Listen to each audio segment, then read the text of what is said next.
बिस्मिल्लाहिर्रहमानिर्रहीम। अस्सलाम वालेकुम नादरीन, आप यूट्यूब चैनल देख रहे हैं। मैं इमरान खान हूँ। ये वीलॉग बहुत इंपॉर्टेंट है, बड़ी अहम इन्फॉर्मेशन है, वो मैं आप तक पहुँचाऊँगा। सबसे पहले तो ये कि इमरान खान साहब जो साबिक़ वज़ीर-ए-आज़म पाकिस्तान के हैं, उनके ख़िलाफ़ तौहीन मज़हब की एक FIR काट दी गई है। FIR यहाँ मेरे पास मौजूद है और उसका जो मतन है वो मैं आपके साथ शेयर कर देता हूँ। इमरान खान साहब के ख़िलाफ़ ये FIR थाना मदीना टाउन फैसलाबाद में की गई है और इसमें 295A, 295 पे 296 और 109 ये दफ़ात दर्ज की गई हैं। और जो इसका मुद्दई बनाया गया है वो मोहम्मद नईम वल्द मोहम्मद अमीन, ये इसका मुद्दई बनाया गया है और ये FIR अब दर्ज कर दी गई है।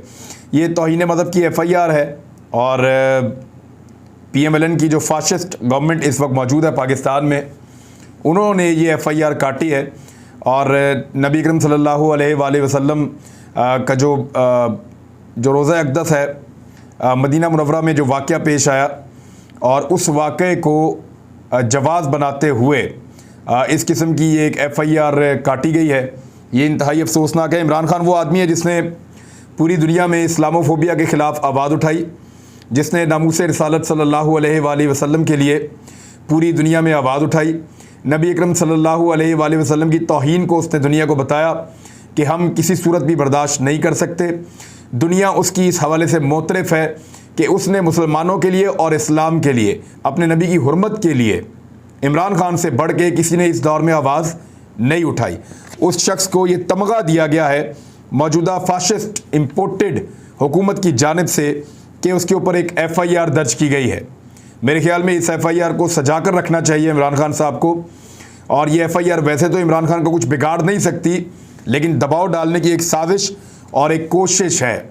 अब आप अंदाज़ा कीजिए कि एक ऐसा आदमी जिसने सबसे ज़्यादा इस्लाम की खिदमत की हो, यानी मौलवी पाकिस्तान के नहीं कर सके, फजल रहमान नहीं कर सके, बहुत सारी पार्टियाँ जो है वो इस्लामी नारे लगाकर इक़्तिदार में आती रहीं, वो नहीं कर सके जो इमरान खान साहब ने किया। इवन अक़वाम मुत्तहिदा के अंदर एक दिन जो है वो मुख्तस कर दिया गया इसलिए कि इस्लामोफोबिया का तदारुक किया जाए। और दुनिया के कई बड़े रहनुमाओं ने नबी अकरम सल्लल्लाहु अलैहि वसल्लम की शान में गुस्ताखी को आज़ादी इजहार राय से मुतसादम करार दे दिया। ऐसा शानदार काम इमरान खान साहब ने किया, उनके ऊपर FIR दर्ज की जा रही है। और फाशिस्ट रवैया ऐसा है इस हुकूमत का कि इन्होंने अपने बंदे भिजवाकर ARY के दफ्तर पर हमला करवा दिया कराची में। चांद नवाब हमारे बड़े एक फेवरेट जर्नलिस्ट हैं, उनके ऊपर एक इंडियन फिल्म भी बनी थी। तो चांद नवाब के ऊपर जो है वो हमला किया गया, उनको ज़ोदोकोप किया गया, DSNGs को ठुड्डे मारे गए, पत्थर मारे गए। ये बड़ी ज़्यादती कराची के अंदर हुई है और पाकिस्तान मुस्लिम लीग नून के थोड़े से लोग थे और ये फाशिस्ट रवैया था उनका, उन्होंने आके बड़ा जुल्म किया है वहाँ पे। बहरहाल ये अब सिलसिला चलता रहेगा और ये चीज़ें होती रहेंगी। इमरान खान साहब ने जो सबसे अहम अनाउंसमेंट की है जिसके बाद ये FIRs हो रही हैं या ये चीज़ें हो रही हैं, उस अनाउंसमेंट को आप ज़हन में रखें। अब सारे के सारे हिलकर रह गए हैं। इमरान खान का पूरा मंसूबा क्या है ये मैं आपके सामने रख देता हूँ और वो कौन सा बड़ा स्मार्ट मूव उन्होंने खेला है जो इन हुक्मरानों के, इम्पोर्टेड हुक्मरानों के गले पड़ने वाला है। चांद रात से एक नई तहरीक का आगाज़ किया जा रहा है, यानी जैसे ही रमज़ान मुबारक का इख्तिताम होगा तो तहरीक जो है वो एकदम अपनी शिद्दत में आ जाएगी। इमरान खान साहब ने अभी तक जितने भी जलसे जुलूस किए हैं, जितने लोग बाहर निकले हैं, वो मिसाली हैं, लेकिन ये सब पहली मरतबा रमज़ानुल मुबारक में बाहर निकले हैं। रमज़ानुल मुबारक में पहले कभी कोई तहरीक नहीं चली थी, लेकिन इस मरतबा ऐसा हुआ है कि रमज़ानुल मुबारक में लाखों लोग बाहर आए सड़कों पे और 50 शहरों के अंदर बाहर आए। तो अब इमरान खान साहब ने चांद रात से अपनी तहरीक का आगाज़ कर दिया है और अपने लोगों को मोटिवेट करने के लिए वो हमेशा अपनी मिसाल पेश करते हैं। अपने रहनुमाओं को, MPs को, MNAs को, टिकट होल्डर्स को, उन लोगों को जो पार्टी ओहदेदार हैं, वो लोग जो पार्टी के पुराने कारकुन हैं, उन सबको मुतहरिक करने के लिए इमरान खान साहब ने खुद पब्लिक में जाकर ये मैसेज दे दिया है कि देखो मैं पब्लिक में आ गया हूँ। थोड़े दिन पहले मरीम नवाज़ ने कहा कि इक़्तिदार की आपको सहूलत है, ये सिक्योरिटी आपके पास मौजूद है जो इक़्तिदार है, और आप बाहर निकलेंगे, लोग टमाटर और अंडे मारेंगे, गालियाँ देंगे, आपकी बहुत बुरी हालत होगी, तो इक़्तिदार से उतरने दो ज़रा इसको। आज इमरान खान इक़्तिदार से उतर कर पब्लिक में गया, लोगों ने उसको हाथों हाथ लिया, उसको प्यार किया।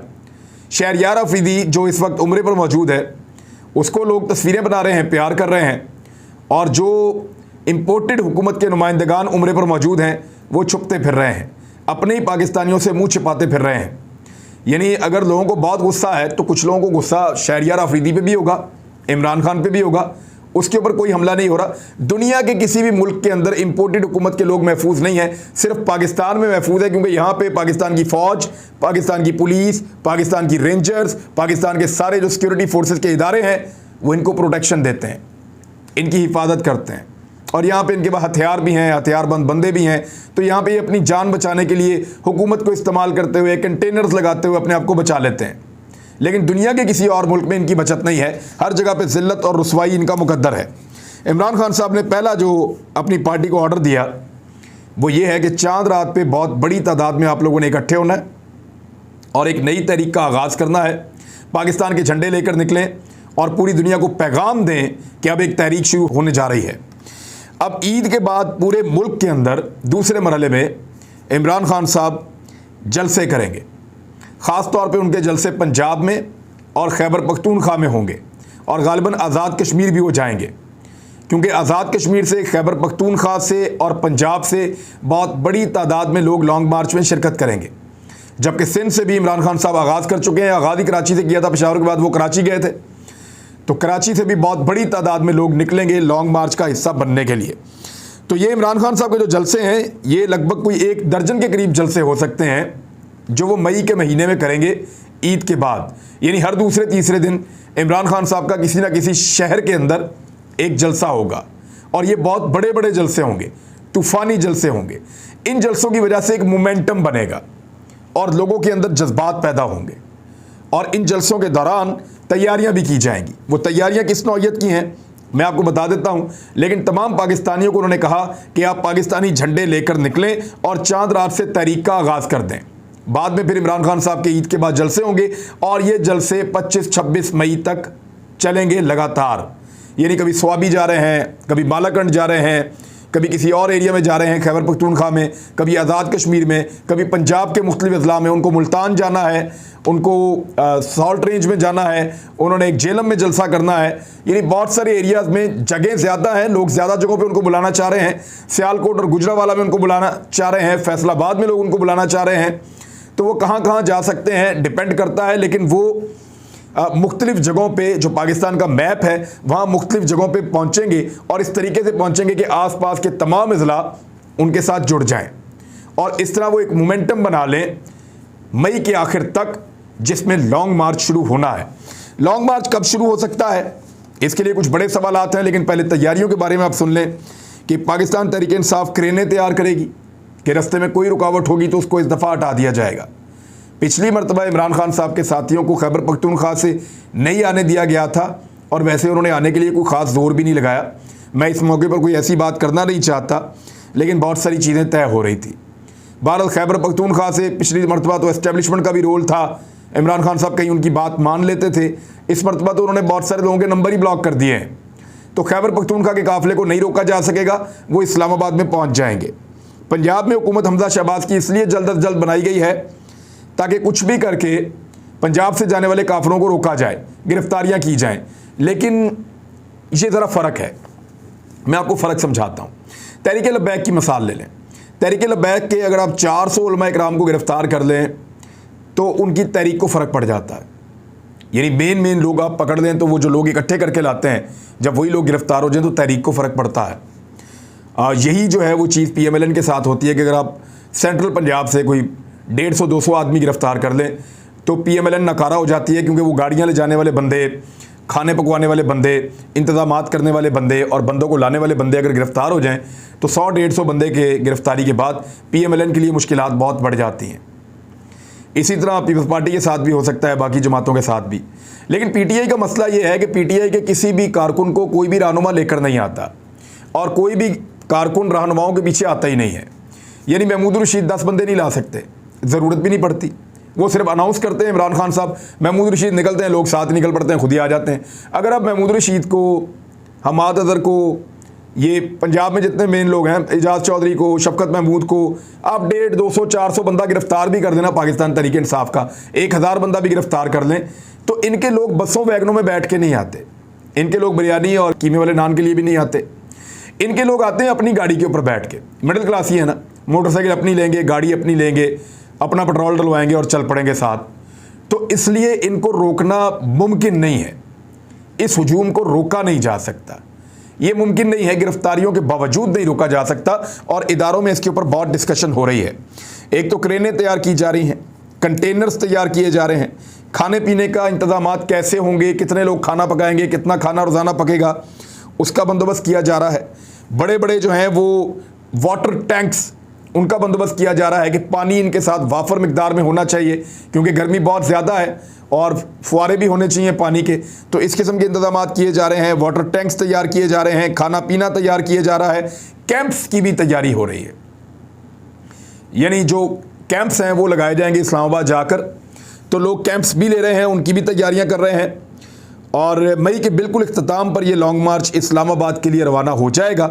इसकी 2 मुबैना तौर पे इस वक्त तारीखें हैं, दोनों मैं आपके साथ शेयर कर देता हूँ। पानी के टैंकर्स हैं, बाथरूम जो हैं वो भी तैयार किए जा रहे हैं, और वहाँ पे जो इस्लामाबाद में लोग रहेंगे हज़ारों की तादाद में, उनके लिए बाथरूम भी मुहैया किए जाएंगे।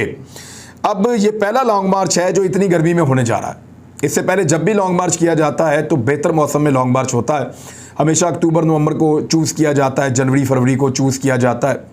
ना बहुत शिद्दत में सर्दी में होता है, ना बहुत गर्मी में होता है। तो इमरान खान साहब ने एक बहुत सर्दी वाला लॉन्ग मार्च तो पहले कर लिया था, अब वो इंतहाई गर्मी में लॉन्ग मार्च करने जा रहे हैं।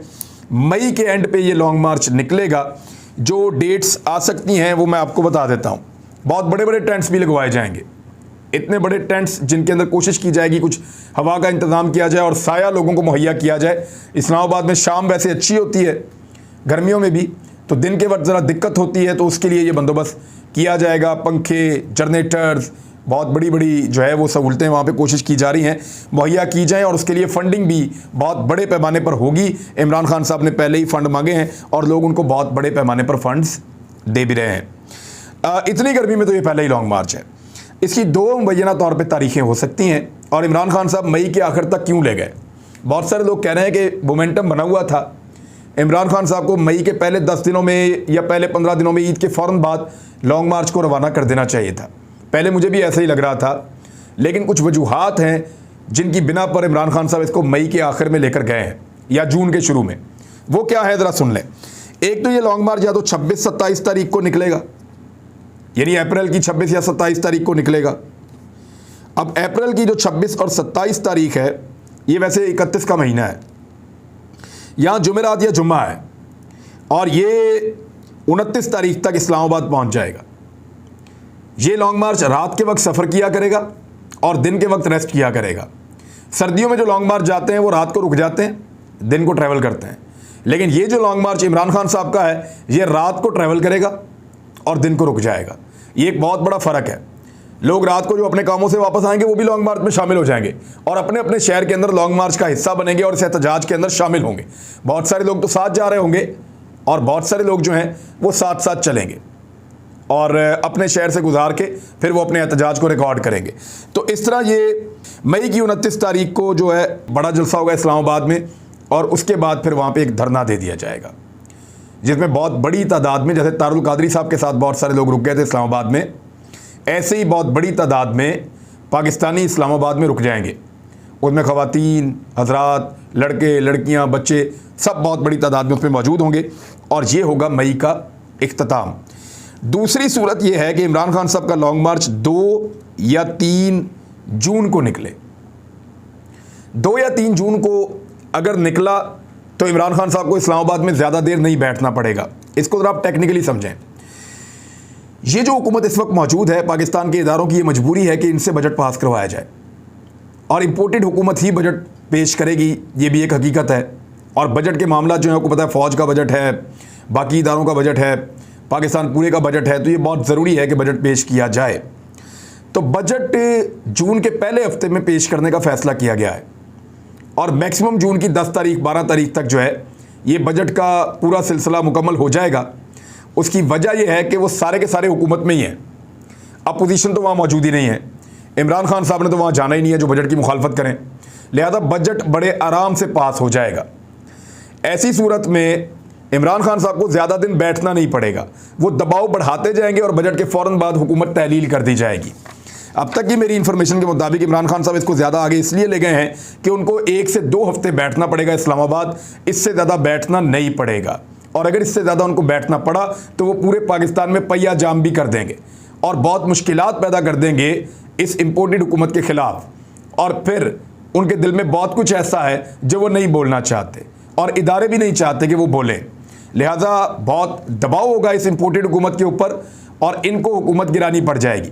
हुकूमत इतनी कमज़ोर है कि इस हुकूमत के अंदर ऐसी पार्टियां छोटी छोटी मौजूद हैं कि एक भी पार्टी निकले तो सदर पाकिस्तान एतमाद का वोट लेने का कहें आरफ अलवी साहब तो ये फारग हो जाते हैं, ये घर चली जाती है हुकूमत, दिनों के अंदर घर चली जाती है।